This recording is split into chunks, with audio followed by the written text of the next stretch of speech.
चोक आउँछ यो चोकबाट नि सिधै जाने है साथीहरू यहाँ प्रहरी बिट छ पसल छ यो बजार हो एउटा बजार आउँछ कुन बजार भन्दाखेरि आटी पोखरी भन्ने बजार आउँछ यहाँबाट चाहिँ सिधै यो सिटी हेर्नु होला यो सिटी हुँदै हुँदै सिधै जानु होला दाहिने गयो भने गोर्खा पुगिन्छ यता त्यो बाटोबाट दाहिने गयो भने गोर्खा देब्रे गयो भने त त्यही बजार मात्रै हो त्यही बजार मात्रै पुगिन्छ सिधा गयो भने चाहिँ लमजुङ धेरै ठाउँबाट निस्किनु मिल्छ यहाँबाट पाउँदीबाट यो ठाउँबाट 3 ठाउँमा निस्किनु मिल्छ यो बाटोबाट पिच्छे बाटोमा निस्किन्छ क्या एउटा के अरे बाइकसागर त्यसपछि धमिली कुवा अनि त्यसपछि पाउँदी 3 ठाउँबाट पुल छ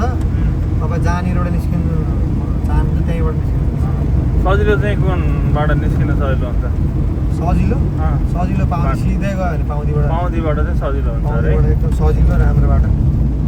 सजिलो राम्रो पाउँदीबाट है गाइस याद गरी हिँड्नु होला फेरि मेरो युट्युब हेरी अनि लाइक गरी नि फेरि सब्सक्राइब गरेर हिँड्नु होला त्यसै चाहिँ हिँड्न मिल्दैन नि है साथीहरू ल अलि कुनैको ठाउँ त अब नेपालको बाटो हो पहाडी बाटो हो अलिअलि प्रब्लम भइहाल्छ केही फरक पर्दैन यस्तो बाटोहरूले यति हो कि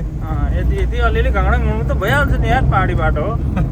नरिसाइकन गाली नगरिकन आइदिनु होला है मेरो भिडियो हेरेर म जोइन्ट भिडियो थोत्रै गरेको छु जोइन्ट गरेर राख्छु